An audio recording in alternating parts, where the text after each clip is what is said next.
Shalom, jemaat kategorial ministry. Pada hari ini kita akan melakukan pujian penyembahan kita. Kita akan mau berdoa. Bapa, kami berterima kasih atas berkat-Mu hingga pada saat hari ini. Engkau berikan kami kesehatan, nafas kehidupan Bapa. Kami yang akan mau memuji dan menyembah-Mu Tuhan. Engkau berkati setiap kami. Engkau mau mengurapi kami agar setiap pujian yang kami nyanyikan itu berkenan di hadapan-Mu Tuhan. Terima kasih Yesus, terima kasih Bapa. Hanyalah nama Tuhan Yesus. Haleluya, amin. Kita akan nyanyikan lagu Betapa Dahsyat Engkau Tuhan.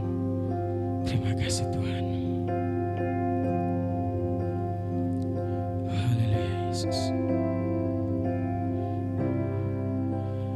Betapa dahsyat Engkau Tuhan, Pencipta segala yang ada, dulu sekarang sampai selamanya. Hanya Engkau Tuhan, tak terselami, tak terselami pikiran-Mu, tak terukur panjang setia-Mu. Dulu sekarang sampai selamanya. Hanya Engkau Tuhan, ku sembah Engkau Yesus. Hanya Engkau Allah di hidupku, tiada yang lain Yesus. Tiada yang lain, hanya Engkau Tuhan, hanya Engkau Tuhan selamanya. Kau tetap Allah, walau dunia semua bergoncang, tak tergoyahkan. Kau tetap Allah. Terima kasih Tuhan, terima kasih Yesus. Betapa dahsyat Engkau Tuhan, Pencipta segala yang ada, dulu sekarang sampai selamanya. Hanya Engkau Tuhan, tak terselami, tak terselami pikiran-Mu, tak terukur panjang setia-Mu. Dulu sekarang sampai selamanya. Hanya Engkau Tuhan, ku sembah Engkau Yesus. Hanya Engkau Allah di hidupku, tiada yang lain Tuhan, tiada yang lain. Hanya Engkau, hanya Engkau Tuhan selamanya.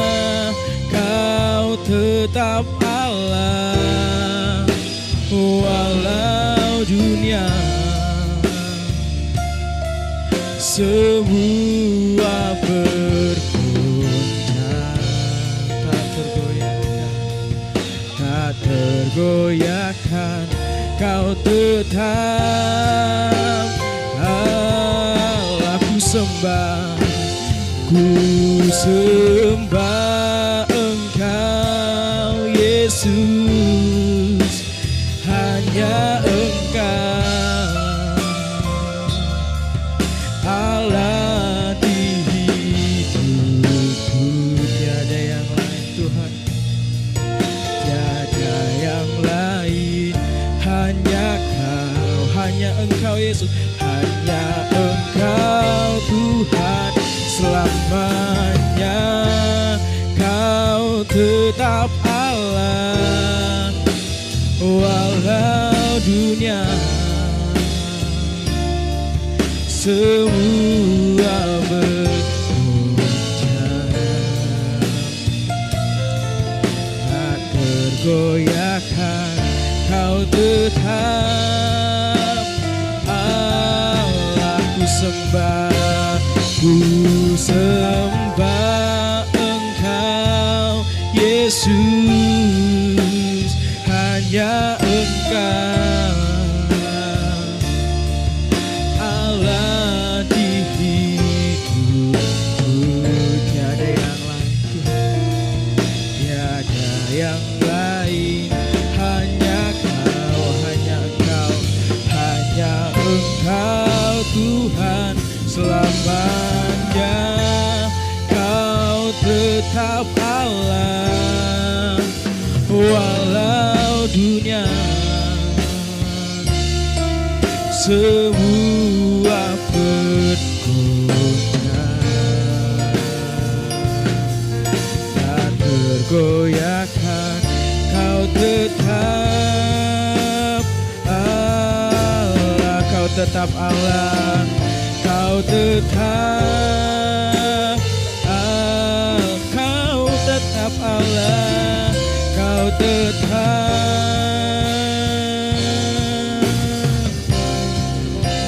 Allah. Terima kasih Bapa buat penyertaan-Mu Yesus, hanya Engkau yang selalu di hidupku Tuhan. Terima kasih, glory bagimu. Haleluya, haleluya Yesus. Terima kasih buat penyertaan-Mu Tuhan. Terima kasih Yesus. Ku naikkan syukurku padamu Tuhan. Haleluya, glory, glory bagimu. Syukur bagimu Yesus. Terima kasih Tuhan. Haleluya, glory bagimu, glory bagimu. Ku sembah Engkau Yesus, ku sembah Engkau Bapa. Amin. Haleluya, glory, glory bagimu Yesus. Terima kasih Yesus. Haleluya, glory, glory. Ku naikkan syukur bagimu Tuhan, ku naikkan syukur bagimu Yesus.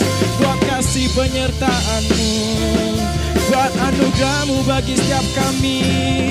Haleluya, glory, glory, glory bagimu Yesus. Terima kasih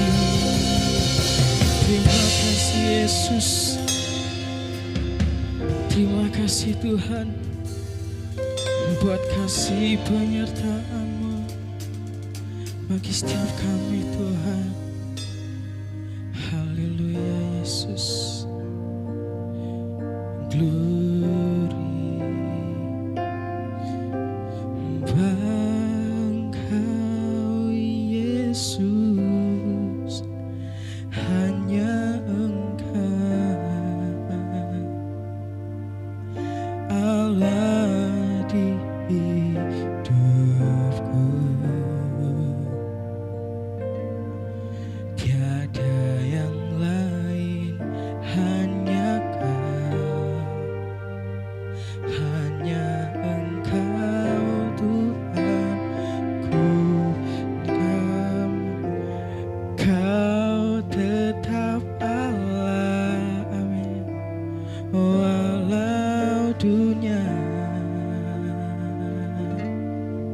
semua bergoncang,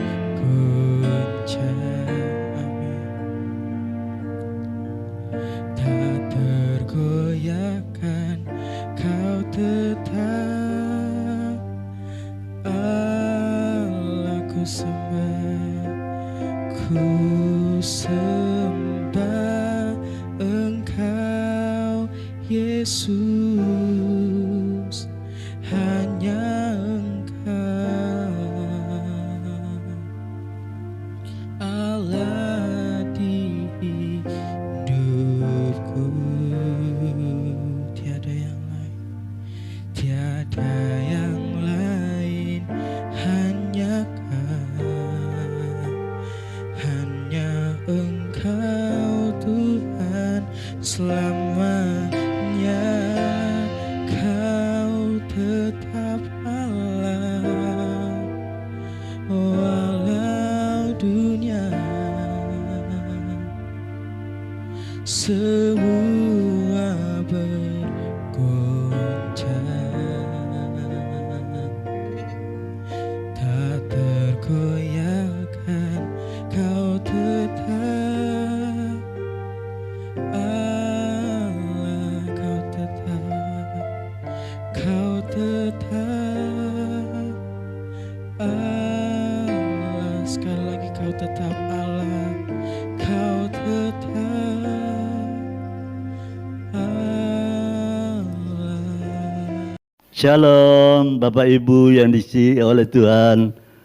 Apa kabar? Oh, luar biasa.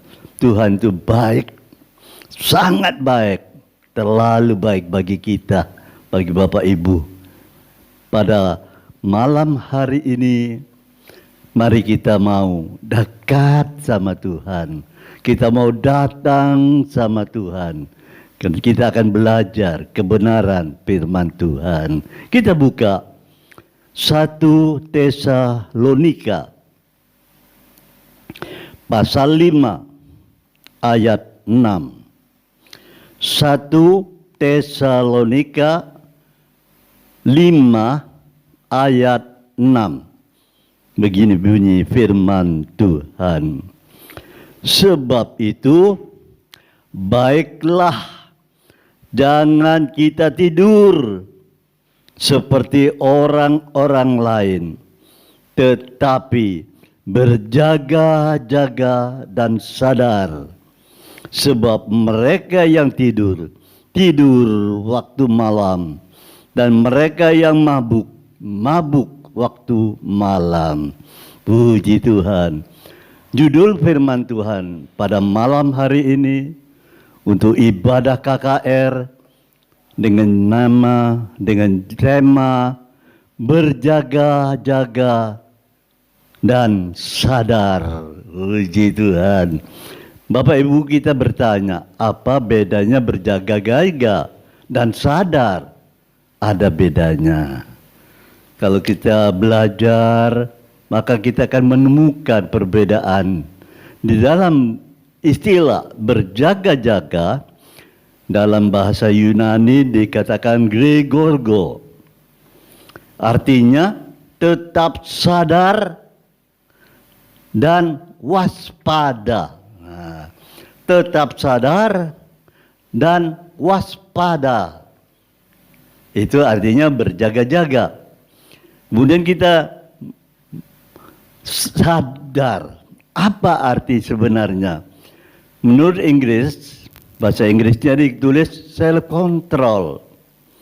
Dalam bahasa Yunani dikatakan nepu. Artinya penguasaan diri. Nah, beda bukan? Jadi berjaga-jaga itu mempunyai arti tetap sadar dan waspada. Sadar artinya penguasaan diri. Jadi kalau kita digabung berjaga-jaga dan sadar, itu berarti kita tetap sadar, waspada, dan penguasaan diri. Kita harus dapat menguasai diri kita. Saudara, Karena Allah mempunyai tujuan di dalam Tesalonika 5, 1 Tesalonika 5 ayat 9 dikatakan, karena Allah tidak menetapkan kita untuk ditimpa murka, tetapi untuk beroleh keselamatan oleh Yesus Kristus Tuhan kita. Jadi Allah mengingatkan kita supaya kita berjaga-jaga dan sadar.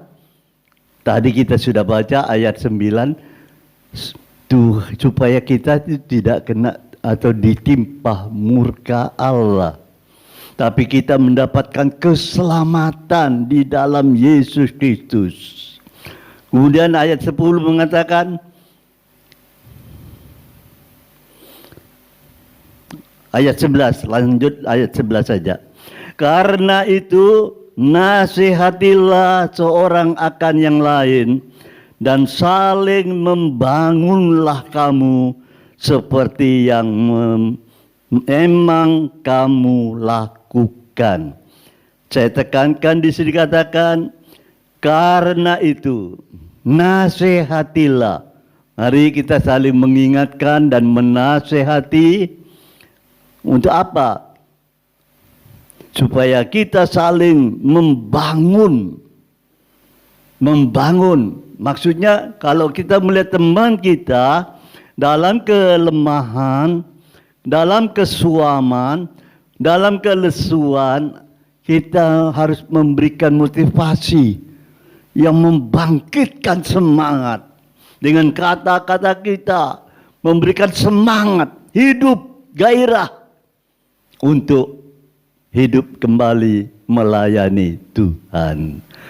Dan tujuannya itu Tuhan inginkan teman kita, kita juga semuanya diselamatkan. Untuk itu berjaga-jaga dan sadar.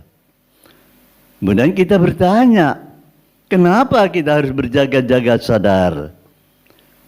2 Timotius pasal 3 ayat 1. 2 Timotius 3 ayat 1 dikatakan pada hari-hari terakhir akan datang masa yang sukar. Nah, pada saat kita masuk di dalam masa yang sukar itu, firman Tuhan sudah memberitahukan kepada kita. Tuhan mengingatkan kepada kita supaya kita berjaga-jaga dan sadar pada saat kita ada dan masuk dalam era masa yang sukar itu. Masa sukar bukan hanya sukar dalam mencari pekerjaan, bukan hanya sukar mencari penghasilan untuk kebutuhan hidup sehari-hari. Masa sukar itu juga kita dihadapkan dengan tantangan-tantangan. Ya, khususnya penyakit, pandemi, virus, dan lain-lain sebagainya. Masa sukar kita juga dihadapkan dengan mungkin gempa bumi. Wah, saya lihat di TV sekarang, aduh gempa buminya luar biasa goncangnya. Wow. Dan itu terjadi, maka kita harus berjaga-jaga dan sadar. Enggak ada salahnya, bukan? Kalau firman Tuhan pada malam hari mengingatkan kita, berjaga-jagalah dan sadar supaya kita selamat. Itu tujuan Tuhan. Tuhan kepada kita supaya kita tidak mengalami, tapi kita diselamatkan. Itulah sebabnya, ayo kita bergandengan tangan, bersatu hati sambil menasihati, sambil meneguhkan iman kepada saudara-saudara kita yang saat ini dalam kelemahan, kelesuan, suam-suam kuku. Rohaninya sudah panas sebentar, dingin, banyak dinginnya. Mari kita mau belajar dalam perkara ini, membangun diri kita. Saudara, masa yang sukar itu banyak orang dikatakan banyak mencintai diri sendiri, egois. Saudara bisa baca di koran-koran bagaimana tersinggung sedikit, ya, karena hatinya tersakiti, tersinggung, menyakiti hatinya, dor. Nah itu akibatnya, tersinggung sedikit marah. Nah ini, apalagi masa sukar itu juga dihadapkan apa? Banyak orang jadi hamba uang. Uang menjadi tuan bagi hidupnya. Siang malam cari uang. Bangun tidur uang, bangun tidur uang, bangun tidur uang. Tulang, banting tulang, tulang dibanting, tulang dibanting, banting tulang lagi. Ini banyak jadi hamba uang. Saudara, mereka berpikir bagaimana caranya mendapatkan uang.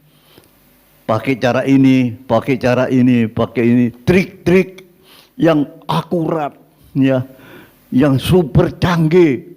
Apalagi melalui WA, YouTube sekarang banyak trik-trik penipuan yang luar biasa, sehingga kita banyak melihat korban-korban penipuan berjatuhan. Nah saudara, apalagi sombong. Banyak orang yang menyombongkan dirinya. Apalagi pemfitnah. Enak satu, ingat satu menuding. Tapi ingat ada 3 yang menuding kita. Hati-hati.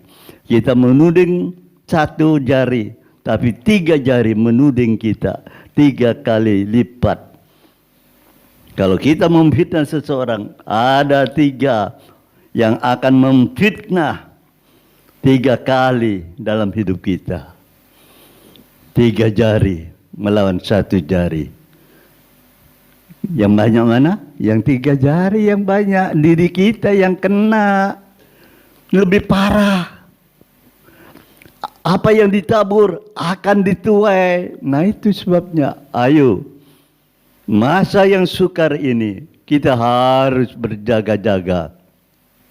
Dan sadar. Apalagi garang. Sulit. Ya, bergaul dengan orang yang seperti ini. Ngomong sedikit salah. Awas kan. Ini. Garang. Tidak melihat siapa dia, hantam kromo. Ya, seperti saya lihat di koran-koran dulu, banyak anak-anak membunuh orang tuanya. Ada yang cucu membunuh nenek. Aduh, kasihan. Garang. Yang terakhir di sana dikatakan, tidak suka berbuat baik. Lah, ini. Pada masa yang sukar itu, banyak orang tidak suka berbuat yang baik. Karena berbuat yang baik itu, aduh, dikatakan tidak ada duitnya. Ya, sedikit duitnya, tidak cukup. Ya. Tapi kalau berbuat jahat, duitnya itu cepat kaya. Nah, itu dia. Hati-hati, berjaga-jaga dan sadar. Kita lihat. Selanjutnya apa? Di dalam 1 Timotius pasal 4 ayat 1. Roh dengan tegas, kita akan baca lebih baik. 1 Timotius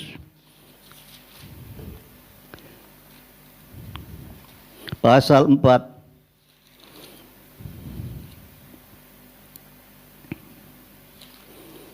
ayat 1. Tetapi roh dengan tegas mengatakan bahwa di waktu kemudian ada orang yang akan murtad lalu mengikuti roh-roh penyesat dan ajaran setan-setan. Roh dengan tegas mengatakan, di sini dikatakan ada orang yang akan murtad. Saudara, memang murtad itu harus dikeluarkan. Harus datang dahulu yang murtad, supaya hukuman terhadap orang-orang yang murtad durhaka itu tepat. Jadi tidak salah. Jadi orang-orang yang murtad dimunculkan, orang-orang yang durhaka dimunculkan. Nah ini hukuman kan jelas jadi ya.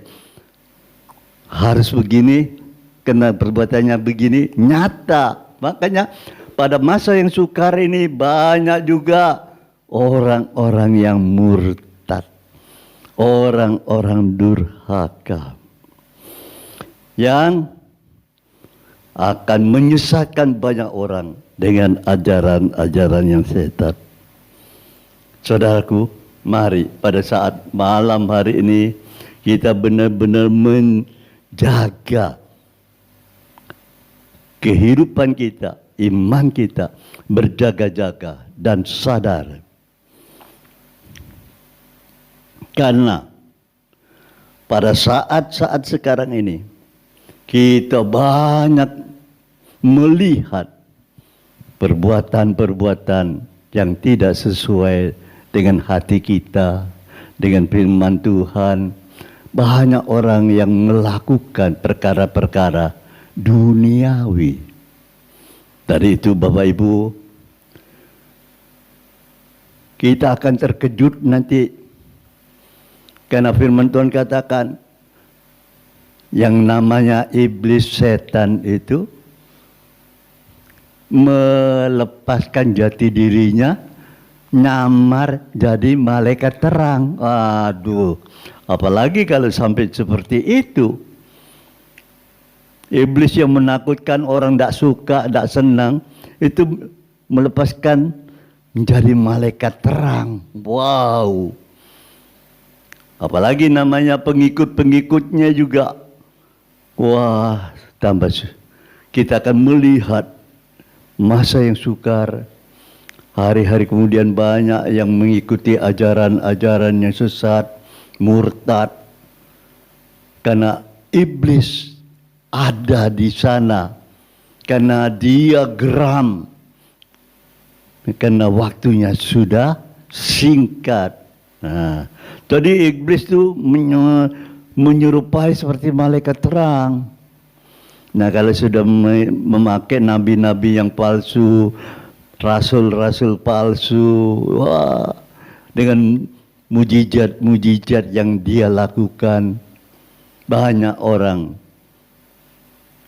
ikut sama dia. Maka itu mari kita hati-hati, kita berjaga-jaga, dan kita mau tetap bersandar kepada kebenaran Injil Tuhan. Selanjutnya kita akan melihat satu ayat yang berkata, berbahagialah orang yang tidak menjadi kecewa dan menolak aku. Firman Tuhan katakan di dalam Matius 11 ayat 6. Berbahagialah orang yang tidak menjadi kecewa dan menolak aku, Yesus. Saudara, jadi kita harus berjaga-jaga dan sadar, karena pada saatnya nanti masa yang sukar, di mana masa-masa yang terakhir itu banyak trik-trik si jahat yang akan menjatuhkan orang-orang. Tuhan berkata, berbahagialah orang yang tidak kecewa dan yang tidak menolak aku. Berarti kita harus berjaga-jaga dan sadar, karena banyak orang yang kecewa dan menolak Yesus. Kecewa.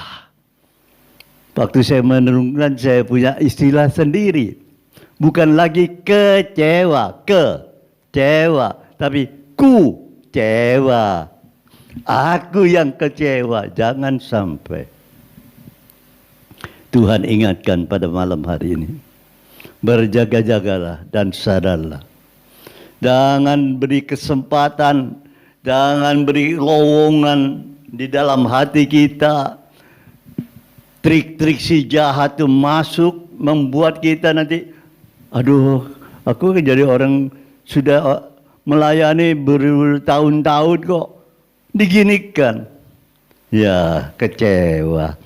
Kecewa. Aku sudah melayani kok tidak dianggap. Pimpinan tidak pernah datang padaku, tidak pernah nyapa. Bagaimana pelayananmu atau mendoakan aku? Tidak ada, cul-culan. Kecewa. Hati-hati. Karena banyak.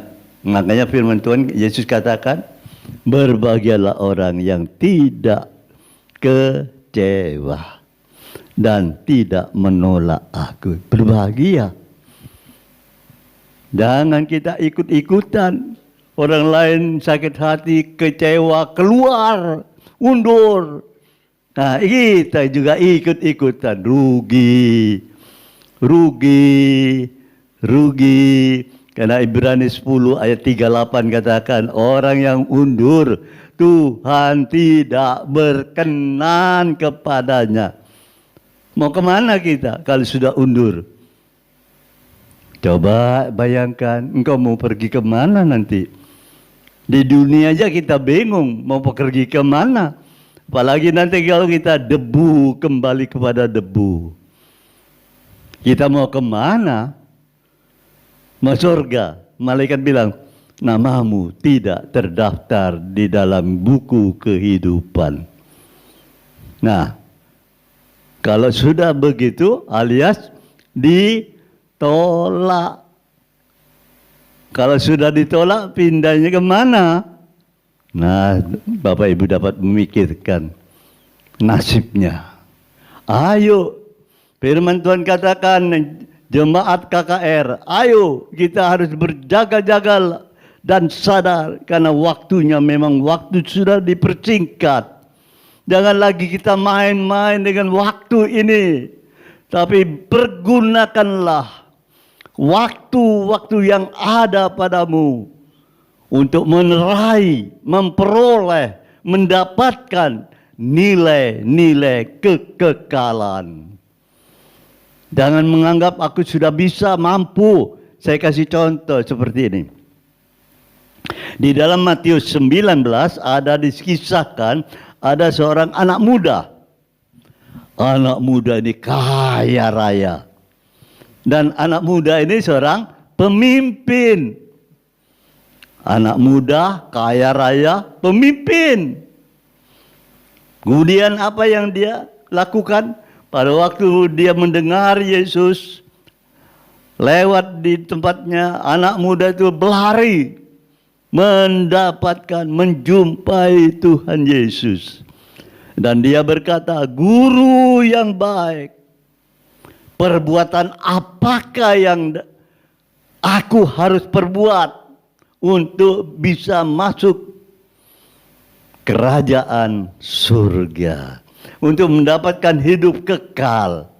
Jadi anak muda itu berlari mendapatkan Yesus dan bertanya, perbuatan baik apa yang harus aku perbuat untuk memperoleh hidup yang kekal itu? Saudara, mengapa dia bertanya begitu? Perbuatan baik. Ya. Dia tidak bertanyakan, Tuhan Yesus, aku mengasihimu. Dia tidak berkata seperti itu. Tuhan Yesus, aku merindukanmu. Tidak berkata begitu. Tapi dia akan bertanya, perbuatan baik untuk mendapatkan hidup yang kekal itu.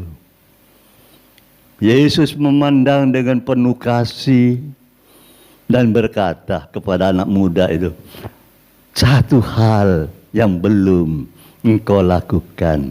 Satu. Apa itu? 5. Pergilah, juallah milikmu, hasilnya bagi-bagikan pada orang miskin. Ya, saudara, bagikanlah pada orang-orang miskin, maka engkau akan mendapatkan harta di surga. Maka datanglah, ikutlah aku. Tuhan Yesus berkata begitu. Ada jaminan yang dia tidak mengerti. Dia katakan, Tuhan katakan, harta di surga. Datanglah kepadaku, ikutlah aku. Jadi di mana Yesus berada, dia ikut. Ini jaminan Tuhan. Anak muda tidak mengerti.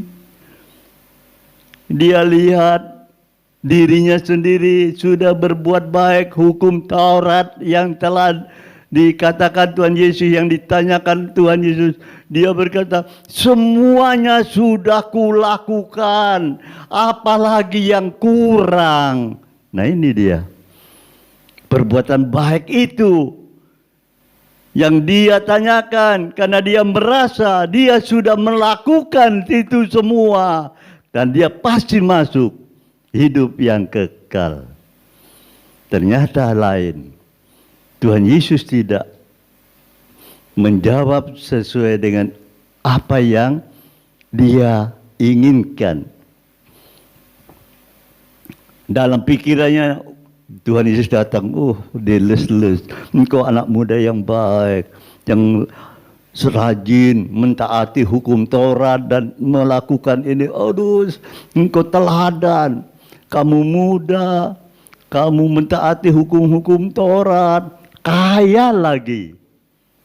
Saudara, kalau bapak ibu punya anak perempuan, ya, kalau kita mempunyai pikiran, pasti sama dengan pikiran murid-muridnya. Anak itu muda kaya, pemimpin, taat agama. Wah, apalagi yang kurang? Tapi pada waktu Yesus berkata, 5lah, murid-murid melihat anak muda yang kaya ini pergi dengan sedih dan kecewa. Karena hartanya banyak. Perbuatan baik tidak menjamin. Saudara, nah ini yang membuat murid-murid gempar.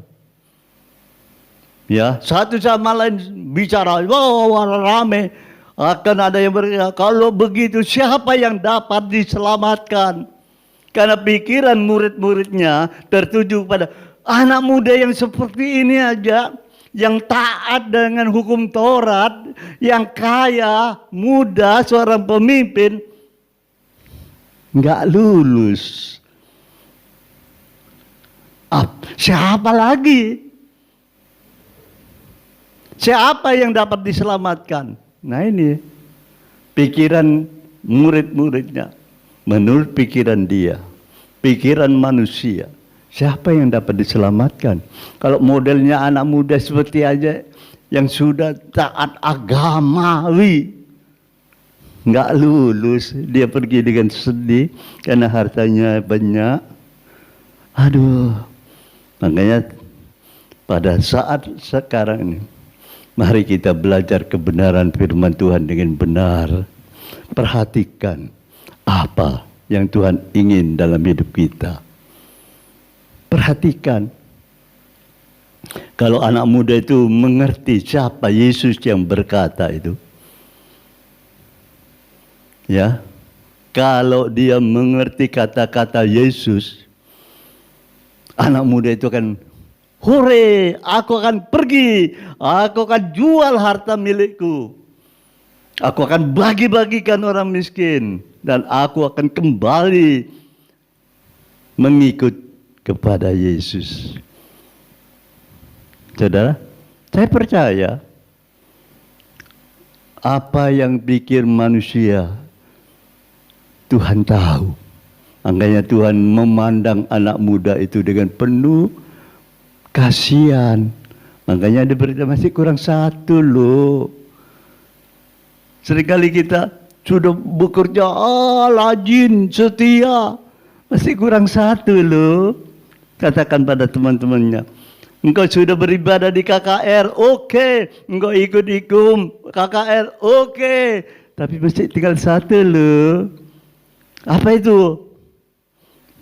Kita harus menyerahkan diri kita dalam tangan Tuhan. Kalau Tuhan yang berfirman, lakukan. Karena Dia yang punya penguasa surga itu, yang berbicara kepadanya, ayo kita lakukan. Dan kau akan melihat pertolongannya, pembelaannya, dan apa yang dikatakan. Engkau akan memiliki harta di surga. Dan engkau mengikut aku. Firman Tuhan katakan, di mana Yesus ada, pengikutku, pelayan hambaku ada bersama-sama dengan aku. Luar biasa, kalau Yesus ada, kita ada. Yesus ada di surga, kita juga ada di surga. Itu luar biasanya. Ayo, pada malam hari ini saya menghimbau jemaat KKR pada hari-hari terakhir, pada masa-masa yang sukar ini, marilah hidup dalam hikmat Allah, dalam pimpinan Allah, dalam pimpinan Allah Roh Kudus, dan sambil berjaga-jaga dan berdoa. Amin. Amin. Firman Tuhan. Mari kita berdoa. Kami kembalikan segala kepujian, kemuliaan, keagungan hanya bagi Yesus Tuhan Allah kami, yang telah berfirman kepada kami, karena Tuhan ingin kami semua diselamatkan. Terima kasih Tuhan atas firman-Mu pada malam hari ini. Engkau memberkati jemaat KKR, mereka yang berusaha, yang bekerja, atau mereka yang melakukan pelayanan Tuhan. Biarlah mereka boleh melakukan dengan segenap hati, dan Tuhan memberkati, dan mereka mendapatkan keberhasilan dalam pekerjaannya, dalam pelayanan, menyenangkan dan berkenan di hadapan Tuhan. Tuhan, jemaat KKR juga ada keluarga, ada kebutuhan yang mereka perlukan, kebutuhan sehari-hari, kebutuhan pokok. Kiranya Tuhan memberkati. Tuhan memberkati pekerjaan apa yang dilakukan Tuhan buat berhasil. Tuhan juga memberkati anak-anaknya, cucu-cucunya, semua keluarga diberkati oleh Tuhan. Terima kasih Tuhan, Kau juga memberkati bangsa kami, Indonesia. Tuhan juga memberkati GBPS. Tuhan juga memberkati keluarga-keluarga jemaat KKR. Sekarang saudaraku yang dikasihi oleh Tuhan, biarlah berkat daripada Allah Bapa, cinta kasih Tuhan Yesus Kristus, di dalam persekutuan Roh Kudus-Nya, menyertai kita semua malam ini sampai selama-lamanya. Dalam nama Tuhan Yesus Kristus. Haleluya. Amin. Puji Tuhan.